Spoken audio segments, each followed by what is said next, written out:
All right, the next thing I'd like to show you is the content-aware fill and content-aware move tools.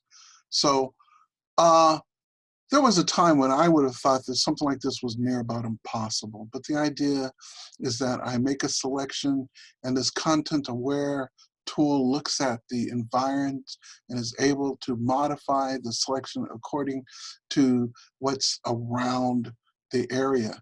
It's very powerful, very fascinating. Let's take a look. So here I have this image. It's this lady on the beach. The first thing we're going to do is we're going to take her out. Let's say that we don't want this picture in the foreground, this person in the foreground. We just want a picture of the beach. So I'm going to grab my lasso tool, standard lasso tool, and I'm going to lasso around her.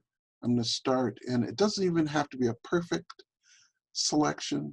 You know, lots of times in the past, you would have had to be so careful to make this work. But with these new tools, you can fudge quite a bit. Select all the way around like so. Now I'm going to go up to Edit and choose Fill. And I want to select the command Content Aware. Click OK. Makes its calculation and the person is gone. Select deselect. You may have to do a little bit of cleanup. You can see a little bit of material that's repeating here, repetitious. You clone stamp that out. So that's one use for that tool. Now it works really good in organic situations. If you have a situation where you have something that's rectilinear or a cityscape as opposed to a landscape, it doesn't work as well.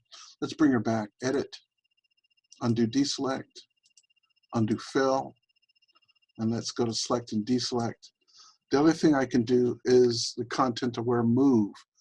So I'm going to go over to my toolbar. It's hidden underneath the spot healing patch. We're going to go down to the content aware move. And with this tool, I form a selection just as it did before. Just drag that around. I don't even have to be that precise. I just want to make a complete connection. And then I click inside and I can move her to a new location. And then click the commit button.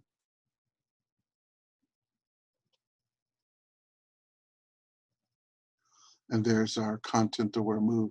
Did something a little weird down here at the bottom. We could try it again, but I think you get the basic idea here. I'm gonna select, deselect, and there's your content aware move and fill. Let's look at another option. I'm gonna go over and I have this picture here. Once again, using the content aware move tool, I'm gonna select this young lady here. And I'm gonna move her over to the left. And you'll see that I get a bounding box. I can grab that handle. I can transform the size in addition to move. Click the commit button. It's analyzing and removing.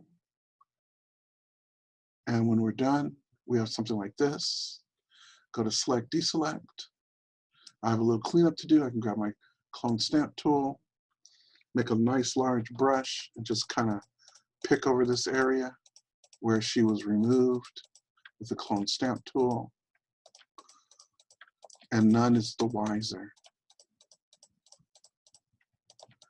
So that is your content aware move and content aware fill tools.